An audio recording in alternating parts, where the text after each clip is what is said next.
بینەرانی ئەزیزم کاتتان باش تەوەری ئەم جارەی بەرنامەی بەکراوەی تایبەتە بە تاوتوێکردنی پەیامەکەی ڕێبەری زیندانی کراوی پەکەکە عەبدوڵڵا ئۆجەلان و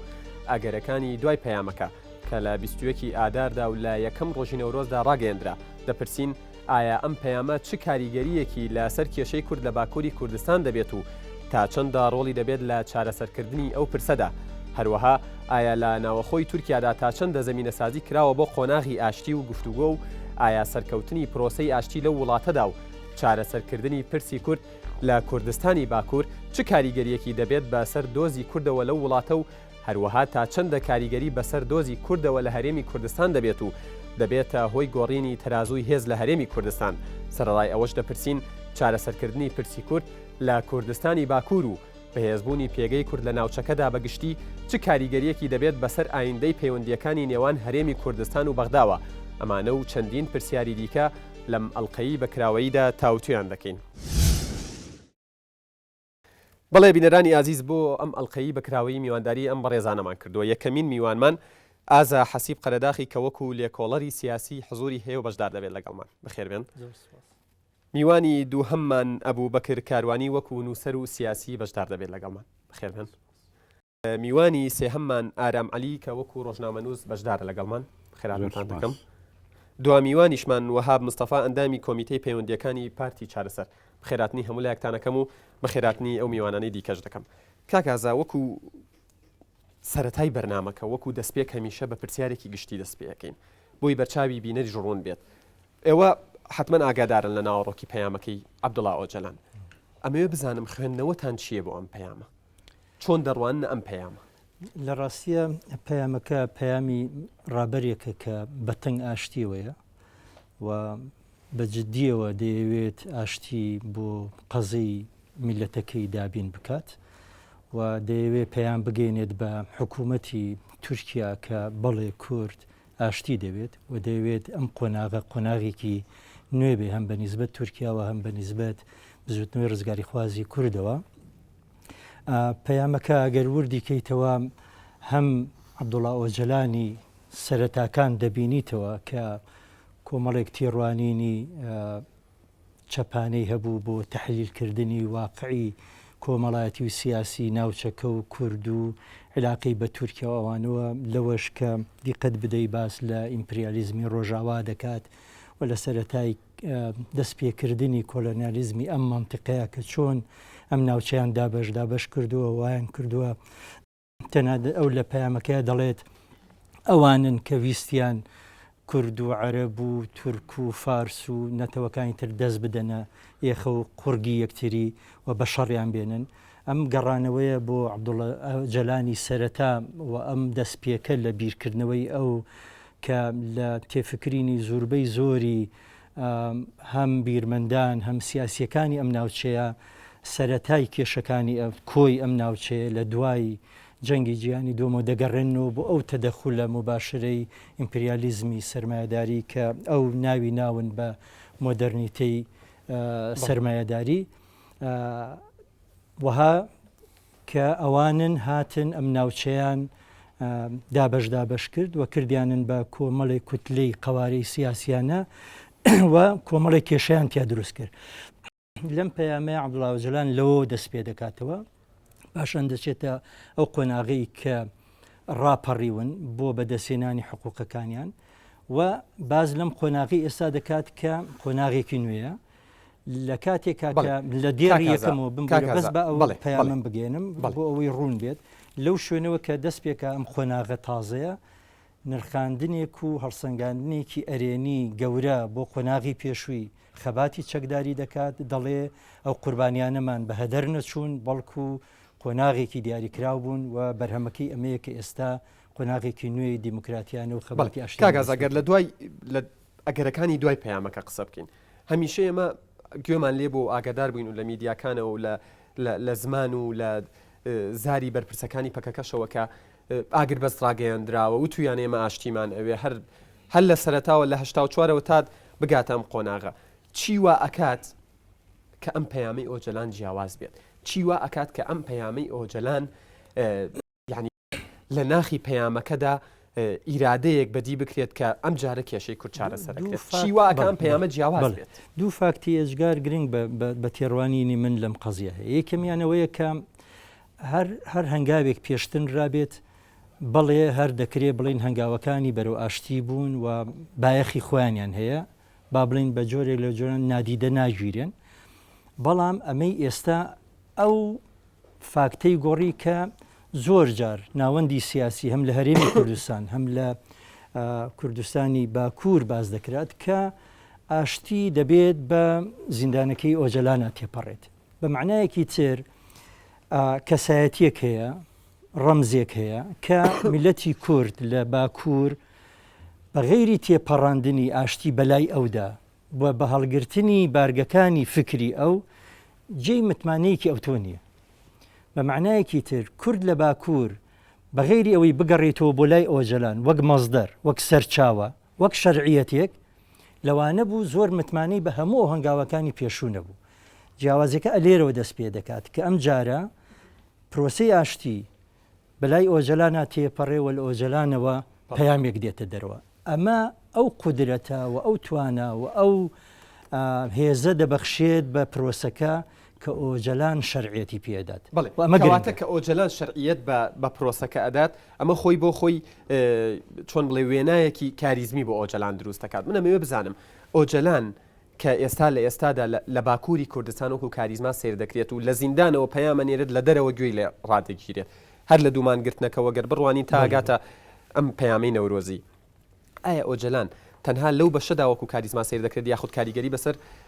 بەشەکانی دیکەی کوردستانەوە دەبێت بە لە بەرچاوگرتنی ئەو ڕاستی کە زیاتر لە نیوەی کورد لە باکوورە؟ من پێم وایە هەر پارچەیەک لە کوردستان بە حکمی ئەو تەشخیصەی کە خودی ئۆجەلان کردوێتی کە کوردستان لە دوای کۆلۆنیالیزمی دوای جەنگی جیهانەوە و تەوزیعی تەریکەی عوسمانلی بەسەر ئەم دەوڵەت و پارچە بوانەیە لەو کاتەوە بە حکمی پێوەلکاندنی پارچەکانی کوردستان بە هەر یەکێک لەو دەوڵەتانی کە نەخشیان بۆ کێشرا لە دوای ئەو قۆناغا سروشتی کۆمەڵایەتی سیاسی سروشتی حرەکەکە بزوتنەوەکە سروشتی حتا ئابوووریانە هەر یەکێک لەم پارچانە بە جۆرێک لە جۆرەکان متەئسیر بۆ دەوڵەتەی کە پێوەلکێنراوە. بۆیە هەر یەکێک لەو پارچانەی کوردستان جۆرێک لە تایبەتمەندی خۆی وەرگرتووە کە ناکرێت لە ئاسە جیاجیەکانیدا لە ڕەهەندە جیاجەکانە بتوانێت سنووری ئەوانی تر ببڕێت و بتوانێت هەمان ئەو تەئسیر لەسەر ئەوانی تر بەجێ بێڵێ. بۆیە هەر یەکێک لەم پارچانی کوردستان ڕموزی خۆی هەیە بزافی خۆی هەیە تایبەتمەندی خۆی هەیە جۆرێک لە حرەکەی اقتصادی خۆی هەیە جۆرێک لە بزاوتی کۆمەڵایەتی تایبەتی خۆی هەیە. بەڵام لە یەک شتا یەک دەگرنەوە ئەوژەوەیە کە تێڕوانین و بابلن استراتیژێکی نەتەوەیە ژینات لەو خصوصێتانەیە خصوصێتی خوانیان دەبێت و هەرێکیان بۆ خۆشی دەیپارێز. زۆر سپاس کاکازە. مامۆستا دێمە لای تۆ لە قسەکانی کاگازە ئەمەژەی بە چەند شتێک کرد وتی پرۆسەی ئاشتی لە باکوور ئەبێ بە زیندانی ئۆجەلانە تێپەڕێت و وتی ئەم چوار پارچەیە هەر یەکە و تایبەتمەندی و یعنی خاصیەتی تایبەت بەخۆی هەیە لە هەموو ڕوویەکەوە. ئەمەوێ بزانم چارەسەربوونی کێشەی کورد لە باکوور کاریگەری لەسەر بەشەکانی تردا دەنێت بە تایبەت لەسەر هەرێمی کوردستان لە ڕووی گۆڕینی تەرازوی هێزەوە؟ بڵێ بەنای خۆی گەورە بە دڵنیایەوە گۆڕان لە هەر پارچەیەکی تری کوردستان ڕنگدانەوەی بەسەر پارچەکانی ترابێ. هەڵبەت ئەمە مەرج نییە ڕنگدانەوە کە ڕاستە خۆی بێ بەس بە شێوەیەکی گشتی یەکەم جارە و گۆڕانی لە باشووری کوردستان دروست بوو. یەکەم جار وەک مەترسێکی گەورە سەیرێکرا لەلایەن دەوڵەتەکانی دراوسێوە ڕەت کرایەوە بەڵام وردە ئەمە بوو بە دیفاکتۆیەک و ئەمری واقع لە هەرێمی کوردستان و مامەڵی لەگەڵا کرا. ئێستا ئێمە لە قۆناغێک ئاژین نەکە لە سەراستی کوردستانی باکوورا قۆناغێکی نوێ لە سەراستی ڕۆژهەڵاتی ناوەڕاست و کۆی کێشەی کووردا قۆناغێکی نوێیە بە تایبەتی دوای ئەو بوومە لەرزە گەورەی داوێتی لە ڕۆژهەڵاتی ناوەڕاست و ئەوەی کە پێڵن بەهاری عەرەبی و هەڵتەکاندنی بناغەکانی ئەو جیوگرافیا سیاسیەی کە لە دوای جەنگی جیهانی یەکەمەوە لەسەر بناغی سایکس بیکۆن دامەژرا و یەکێ لە بەرەنجامەکانی زیندانیکردنی یەک سەدەی کورد بوو لە ناو کۆمەڵی قەوارەی مۆدیێرنەی دواکەوتووە لە ڕاستیە قوارەیە کە یا هەندێک دیموکراسی تیا بوو لەگەڵ ناسیۆنالیزمێکی تونڕە و کە لەسەر نەفیکردنی کورد دامەزرا بوو یا بەڕاستی نە ناسیۆنالیزم دروست بوو نە دەوڵەتیش بەمانە هاوچەرخەکەی دروست بوو. بەڵێ ئێستا وردە دیاردەی کوردی لە دیاردەیەکی عراقیەوە بەڕێوەیە ببێ بە دیارەیەکی خۆرهەڵاتی ناوەڕاستی لەبەرەوەی تورکیاش خۆی دەوڵەتێکی خولگەیە لە خۆرهەڵاتی ناوەڕاستە دەوڵەتێکی میحوەریە ڕۆڵێکی گەوراژیڕێ و قورساییەکی گەورەی کوردیش لەوێ هەیە. کاریگەری تورکیا لەسەر سیاسەتەکانی ڕۆژهەڵاتی ناوەڕاست و دەرو دراوسێ ئەو قورسە ئابووری و سیاسی و مێژوویەی هەیەی و هەروە کاریگەری بارستایی کوردی لە کوردستانی باکوور بە دڵنیاییەوە هەر پێشڤەچوونێ لە چارەسەری کێشەی کورد لەوێ و لە تێگەیشتێکی نوێ بۆ پەیوەندی نێوان تورک و کورد و دیدێکی نوێ بۆ چارەسەرکردنی کێشە ڕنگدانەوەی بەسەر هەرێمی کوردستان و کوردستانی ڕۆژ ئاوایە بێ لە قۆناغی داهاتوە بەسەر کوردستانی ڕۆژهەڵاتی شاری. بەڵێ مامۆستاد بێمە لای پرسیارێکەوە کە زیاتر پرسیاری خەڵکە هەمیشە گوێمان لێ بێت ئەوترێت یەکگرتووی ئیسلامی لە ڕەجەب تەیب ئەردۆغان و لە ئاک پارتی و ئەمانەوە نزیکن. گەر ئەم گۆڕانکاریە دروست بێت گەر کێشەی کورد لەوێەوە بەرەو پێش بچێت حتمما کورد لە ئەردۆغان نزیکە بێتەوە لەوێ. ئایا ئەمە کاریگەری نابێت لەسەر تەسیری یاخود لەسەر هێزی لەسەر پێگەی یەکگرت و پارتی لە ناوچەکەدا کە لە ئێستادا پارتی وەکو هێزێکی باڵا سیر دەکرێت و پەیوەندیەکی اقتصادی و دیبلۆماسی پتەوی هەیە لەگەڵ تورکیادا. بەڵام لە بەرامبەر بینیت هەرچەندە تا ڕادەیەک یەکگرت و نزیکە لە سیاسەتەکانی ڕەجەب تەیب ئەردۆغانەوە و زۆرجار لە ڕاگەیاندنەکانیشتانە پشتگیری لە یەکەن بەڵام تۆزێک پەرایۆز خستنێک بەدی دەکرێت. ڕەنگەم بابەتە تۆزێ جیاواز بێ لە محوری بابەتەکەی ئێمەوە زوش پرسیارڕەتی زۆر پرسیارەکەت کردبوو یا دوای ماوەیەکترم پرسیارە بکەی بەڵی تۆی تاوتۆی بابەتەکە بکەین. بەس پێم وایە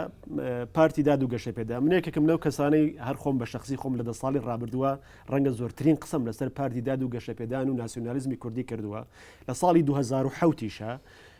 و لە 2009 کۆمەڵە زیینجیرە بابەتم نووسی لە ڕۆژنامەی هاوڵاتیە کە ئێستا بەشێکە لە کتێبی پرسی بیناکردنەوەی ناسیۆنالیزم و نەتەوە لە کوردستان کە فەسڵی کۆتایی کتێبەکەیە باز لە ناسیۆنالیزم و بزوتنەوەی نەتەوەیەتی کوردی باکوورەکە لە بەردەم گۆڕانەکانە لەوێ من پێم واوە کە پارتی داد و گەشەپێدان لە ڕاستیە هەڵگری مۆدێلێکی نوێی نەتەوەیەتی و ناسیۆنالیزم لە تورکیایە و بیرروباوەڕی کەمالیزم ئایدۆلۆژیای کەمالیزم کۆمەڵە ڕەهەندی یەکانگیری بەیەکەوەی هەیە ترازان لە هەر ڕەهەندێکی کارەکاتە سەر ڕەهەندەکەی تێر پێم وا بووە لەوێ وردە فۆرمی ڕابردوو کۆنی ناسیۆنالیزمی تورکی و کوردی ژەبێت تێپەڕێ لەوێ یعنی هەم فۆرمە کۆنەکەی ناسیۆنالیزمی تورکیە بێت تێپەڕێ هەم فۆرمە کۆنەکەی ناسیۆنالیزمی کوردی ژەبێ تێپەڕێ لە ڕاستیە فۆرمی نوێی ناسیۆنالیزمی کوردی و تورکی لە قۆناغی یەکەمە بێتە دی ئەنجا فۆرمێکەوەی نەتەوەیەتیش بۆ هەردوو ناسیۆنالیزمێکە بێتە دی کە چەند و ناسیۆنالیزمی لەسەر بناغی نیشتمە قۆناغەکە واکات کە ئەم فۆرمە تێپەڕێت یاخود تورکیا ناچارەکە ئەم فۆرمە تێپەڕێندێت من ناچاری بەو مانایە بەمانە بازارڕێکەکەی نا بەس هێزێک کە تەحەدای تازە دروستە بێ گۆڕانکاری سیاسی و ئابووری و کۆمەڵاتی و سایکۆلۆژی و فکری و نەتەوەی دروستە بێت لە قۆناغێکە هەر هێزێ ئەگەر تیۆرەکەی تیونبیش بێنینە پێشەوە توانای وەڵامدانەوە بەو تەحەدایانی هەبوو هێزێکی زیندووە هێزەکە لە قۆناغەکە تێگەیشتووە هێزێکە ئیرادەی هەیە هیچ هێزێ بەناچاری بە بڕوای من کورد لە مێژوو خۆیان نەیتوانیوە چارەسەر پسەپێنە بەسەر بەرامبەرەکانێ بەداخەوە من هەمیشە لەو کتێبەی خۆشماوەتومە لە چەندین شوێنش بیرم کردوتەوە چەکی کوردی یا چەکی نەتەوەی چەکی ناسیۆنالیزم بەگشتی لە جیهانە سێ وەزیفەی هەیە چەکی چەکێکە وەزیفەیەکەم بە زیندوو ڕاگررتنی ناسیۆنالیزم و ناسنامەی نەتەوەیی بۆی کێشەکە بە زوندەی بمێنێتەوە دووەمیان چەکی سەپاندنی چارەسەر بەسەر لایانی بەرامبەرە ناچارکردنی بێتە سەر مێزی گفتوگۆ سێمیان چەکی ڕزگاری خاکی نەتەوەی بۆی خۆت قوارەی نەتەوەی بەسرە لە ڕاستیا بەسەر دروست بە شێوەیەکی گشتی چەکی ناسیۆنالیزمی کوردی چەکی پاراستنی ناسنامەی کوردی و بە زیندوی هێشتنەوەی کێشەی کوردووە ئەمەوێ لە گۆشەیەکە وەڵامی پرسیارە کۆنەکەت بمەوە بە بڕای من وردە پارتی داد و گەشەپێدان واتە پارتێک کە ئێوێ ئیسلام لەگەڵ مۆدێرنەیە ئاشتکاتەوە ئیسلامی بوون و نیشتیمانی بوون و دیموکراسی بوون کاتە سێ ڕاندی نیشتیمانی تاواوکەری کەسێتی نیشتیمانی تورکیا و وردە خەڵکی ناوچەکەش بە بڕای من گەلانی ناوچەکەی پێویستیان لەم مۆدێلە کاری سیاسی و فکری هەیە یعنی مۆدێلە کاری سیاسی ئەو تەناقوزاتانە ئەو بەیەکدانە ئایدۆلۆژیە ئەو لێکدابڕانە بە سوێیە مێژووی و فکری و سیاسیی کە قۆناقی ڕابردوو دروستی کردووە شەڕی دروستکرا و درۆی دروست کردووە لە نێوان ئیسلام و مۆدێرنەتەیە لە نێوان علمانێت و ئیسلامی بوونە لە نێوان نیشتیمانی بوون و ئیسلامی بوونە دیموکراسی بوون و ئیسلامیدانە پێویستیمان بە ئایدۆلۆژیایە فکرێت تێگەشتێکی سیاسی و حەزاری و ژیاری نوێ ئەم ڕەهەندانە کۆکاتەوە ڕەنگە نمونەی داد و گەشە پێدان کە هێشتا لە نیوێ ڕێگایەتی بۆ گەشەکردن یەکێ لەو نمونانە بێ کە ئیشەکە بۆ کۆکردنەوەی ئەملایانە ڕەنگە ئێمە مانانیش لە هەرێمی کوردستانی خۆشمان کە ئێمەش سەرەتایەکمان دەست پێ کردووە ئەگەر پرۆژەکەمان گەشە پێبین بۆ ئایندەی کە خەڵگەی خوازێ ئێمەش ئەو نمونەیە بین کە بتوانین ئەم ئاشبوونەوە و ئەم هەماهەنگە بۆ کەسێتی نەتەوە و ناسنامەی وڵاتی خۆشمان بژێڕین. کاگەرم دێمە لای تۆ مەبەستمە بزانم بۆچی پەیامەکەی ئۆجەلان لەم قۆناغەدا گرنگی خۆی هەیە بۆ لەم تەوقیدەتا بۆ ساڵێک 2 ساڵ 10 ساڵ پێش ئێستا نەبوو و پاڵنەرەکانی تورکیا چین ئەو مۆتیڤ و ینی پاڵنەرانی کە وایان لە تورکیا کردووە بێتە ژێربار و ئامادەی سازشکردن بێت و ئامادە بێت کە چۆن بڵێ چارەسەری کێشەی کورد بە شێوازێکی ئاشتیانە بکات نەک بە چەک. بەڵێ بەڕاستی من وای دەبینم کە هۆکاری سەرەکی ئەم هەنگاوانەی ئێستا دەنرێن لە نێوان تورکیا و پەکەکە بۆ ئەو گۆڕانکارانە دەگەڕێتەوە کە لە 2 ساڵی ڕابردوودا لە خۆڕەڵاتی ناوەڕاستە ڕوویداوە. ئەم گۆڕانکاریانە گۆڕانکاری زۆر گەورن زۆر مێژووین بەڕاستی هەستانەوەی ئینسانن لە بەرامبەر نەعەدالەتی و کوشتن و بڕین و بێکەرامەتی و بێحورمەتی کە بە حکمی ئەو پارچەکردنەی خۆڕەڵاتی ناوەڕاست بە حکمی ئەو دابەشکردنەی کوردستانیش کە لە دوای لەنجی جیهانیەکانەوە بۆ 4 پارچە ڕوویدا ئەمانە هەموو هۆکاری ئەوەن کە زلهێزەکان وەکو باسییان کرد لە 100 ساڵی ڕابردوودا بە تایبەتی لە دوای جەنگی جیهانی یەکەمەوە دووەمەوە زۆر دژ بە کورد و گەڵانی ناوچەکە بوون دابەشیان کردبوون بۆ چەند نەتەوەیەک و شەڕی یەکتریان پێدەکرد وەکو لە پەیامەکەی بەڕێز ئۆزارانیش داهاتووە ئەم مەسەلەیە زۆر گرنگە جا ئەو گۆڕانکارانێک کە لە ناوچەکەدا بوون بەڕاستی زۆر گرنگن ئەمە هۆکاری سەرەکیە کە تورکیا دەیەوێ ئەم مەسەلەیە بە ئاشتی ئێستاکە کە باسی لێوە دەکرێت لەگەڵ کورد چارەسەر بکە ئەمە شتێک نییە تایبەت بێ بە مەسر بە تونس بە وڵاتێکی دیکە بەڵکو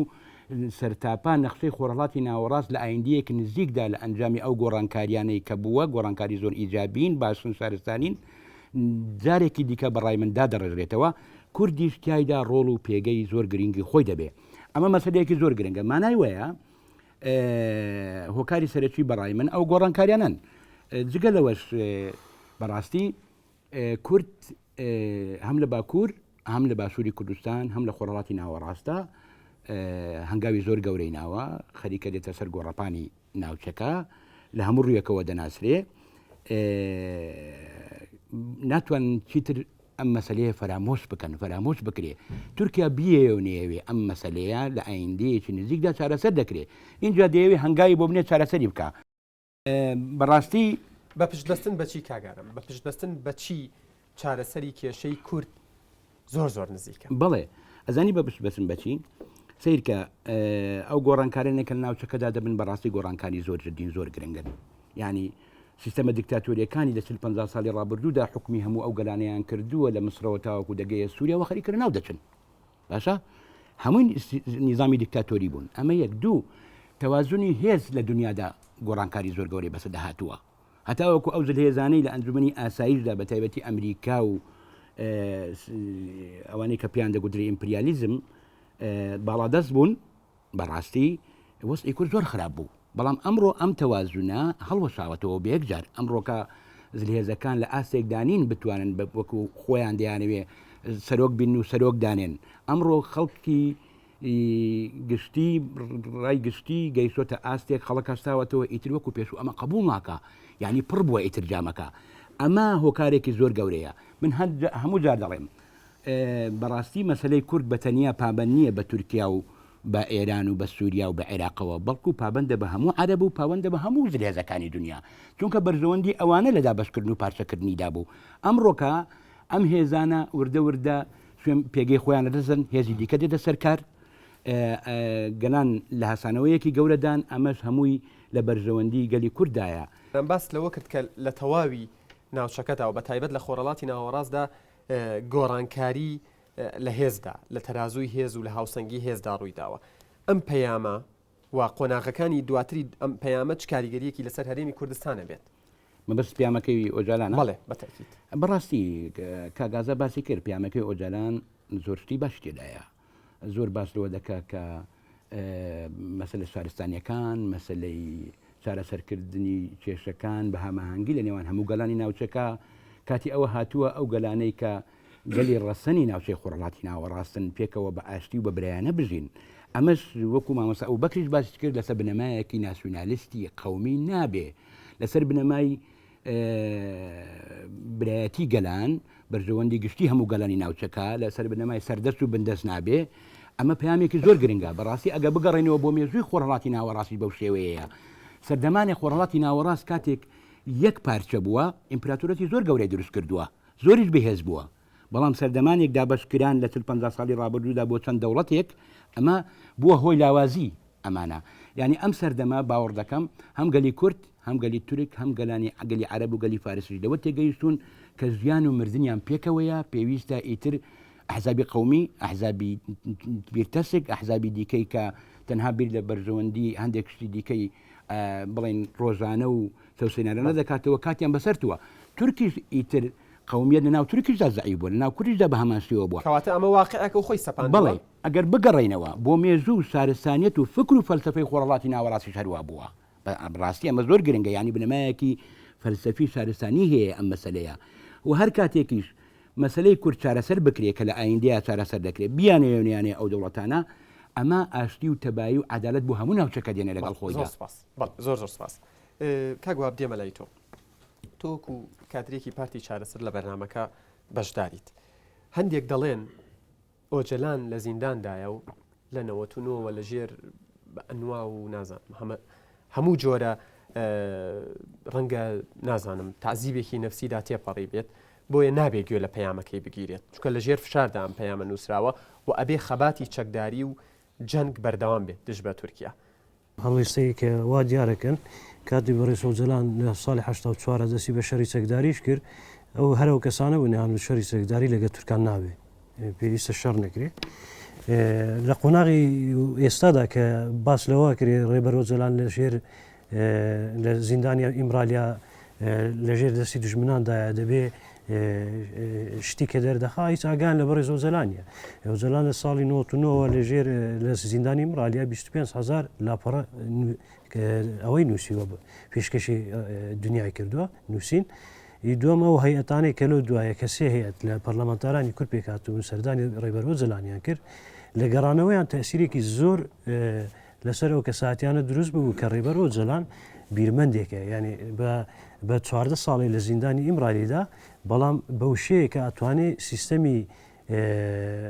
پێشکەوتنەکانی ڕۆژهەڵاتی ناوینی سیستەمی سەرماداری چاخوازی لە ڕۆژهەڵاتی ناوین بکە بە تایبەتی لە کەساتی کووردا ئاگادارە لە هەمووشتانە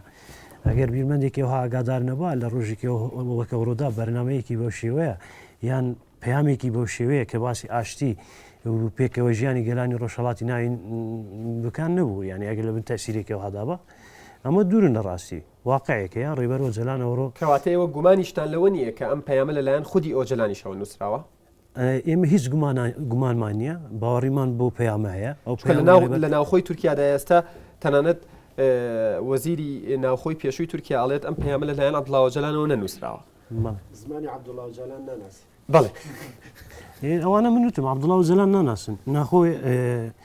بۆ ئەو قۆناغێکی ئێستا عەبدوڵڵا ئۆجەلان بەڕێز عەبدوڵڵا ئۆجەلان دەستی پێ کردو دژاتێکی زۆر هەیە چکە ئێمە بالێبیر نەکەین ڕۆژهەڵاتی ناوین جەنابی کاک ئازاد و ئاماژەیان پێکرد بە هەندێک خاڵ یعنی ڕۆژهەڵاتی ناوین کاتێ لە سەرەتای سە ساڵی 21ەوە بە پیلانگیریەکی نێودەوڵەتی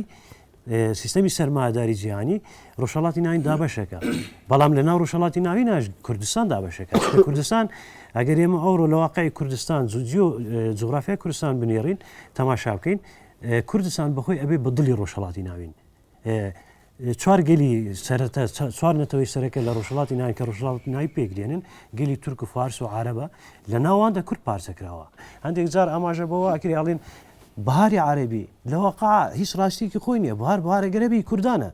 کورد 80 ساڵە لە بەرامبەرەوە سیستەمانە خشەڕەکە خەباتەکە تێکۆشانەکە عەرەب ئەوە 80 ساڵە بێدەنگە بەڵام ئەوڕۆ کە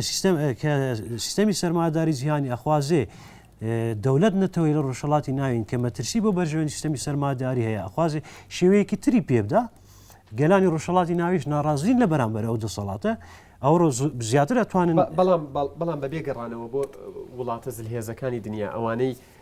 بڕیار بەدەستن و لە جیهاندا سیاسەتی هەموو جیهانە جوڵێنن تۆ باس لە بەهاری عەرەبی کرد هەر لە میسرۆ بیگرە تا تونس تا یەمەن تا لیبیا دەبینی وڵاتە زلهێزەکان هیچ نەبێت یەکێک دوانیان پشگیری بوون لە گۆڕانکاریەکان لە سووریا بینین کە ئەو پشگیریە بەدی ناکرێت رووسیا و چین نایەنە سەرخەت ئێران نایەتە سەرخەت تا ئێستا ڕۆژانە کوشتوبڕێکی زۆر لە وڵاتەکرێت پەکەکە تا ئێستا لە لیستی تیرۆردایە چۆن دەکرێت بڵێن ئێوە گەشتبینن بەوەی کە پرسی کورد لە تورکیا چارەسەرە بێت ئەمجار ئێمە گەشتبینن بۆ تێکۆشانەی کە لە هەر ساڵانی دوای دەدەستی پێکرد ساڵی 99 ئێمە هەمووان نەزانین بە پیلانجیێرێکی نێودەوڵەتی و ڕێبەرۆزەلان ڕادستی تورکیا کرا کە تورکیا ماوەیەکی درێژ ئەی خواست ڕێبەرۆزەلان تەسلیم بگرێ یا دەستگیری بکە نەیتوانی بەڵام هێزە دەرەچەکانی کە لەناو پیلانجیێرەکەی دەستگیرکردنی وەزەلاندا بوون بۆ ڕای گشتیشی دیاشکرا بوو کێ نەمانە ڕێبەر و زەران بۆ پیلانجیێریە ئەو ڕادستکردنی ڕێبەر و زەران بۆ چ بوو قوڵکردنەوەی شەڕێکی زۆر دەم درێژ بوو لە ماوەیەکی گێلی کورد و تورک بەڵام کە ڕێبەر و زەران لە هەموو ژیانی خۆ و فەلسفەی کە دایڕشتووە لەسەری بەڕێوە چووە ئاشتی گەلان بە ئەساسەگرێ ئێمە ئەگەرە قۆناغی بینینەوە هەتا گەیشتنە ساڵی 2013 ئایا پیلان گێران توانیان بەسەرکەون نەخێر حرەکەتی بزودنەوەی ئازادی خوازیگەری کوردستان لە ساڵی نۆتو کە ئەو قۆناغی ئێستا ئێمە باسی پێەکەین ئێستا قۆناغی کە ڕێبەر و زەران پامێکی داوە هەندێک بە قۆناغی نۆتو نوواچێ نۆتونۆش هێزە چەکدارەکانی سەر زۆر بە کوردی سپاسەکەم لە بەروی کاتی ناو کشاندەوە ئێستاش ڕۆژێکی ئەو هەیە بەڵام لە ڕۆژی ئەوڕۆدا حرەکەتی ئازادی خوازیگەری کوردستان لە ساڵی 99 دەقات بەهێزترە ئێمە بالێبی نەکەین ینی بەو هەموو هێرشانە بۆ دەستگیرکردنی سیاسەتمەداری قۆناغەکە و ژینگەکە کە دروست بووە جیاوازە بۆیە ئێوەش گەشتبینن بەوەی کامجارە پرسی کورد چارەسەر دەبێت بەڵێ جیاوازە لە نەوەتونۆ بەڵێ ینی ئێمە باوەڕی لە پەیامی و جەلانوە گەلی کورد ئێمە دەبێت چۆن تێبین گەلی کورد دەتوانێت کە لە شەردا بە سەرکەوتن بوو لە ڕێخستنکردنا بە سەرکەوتن بوو لە هەموو ئەوانە ئەو قۆناغی تیادا دەرباز بە سەرکەوتنی دەرباز کرد ئەو قۆناغی ئێستا ڕێبەر ئۆزەلان دەستی پێ کردو ئێمەش دەتوانین بەو باوەڕێ نزیک بین سەرکەوتن دێنە سەرەوە باسەش کە عەبدوڵڵا ئۆجەلان خۆی لە لێدوانێکیدا ئاماژەی پێداوەڵێت خەباتی شاخمان هەیە و خەباتی شارمان هەیە و خەباتی سیاسیشمان هەیە بە وردی قسەی لەسەرەکەین بەڵام ناوبڕێک وەرەگرین و دوای ناوبڕەکە گفتوگۆکەمان بەردەوامەکەین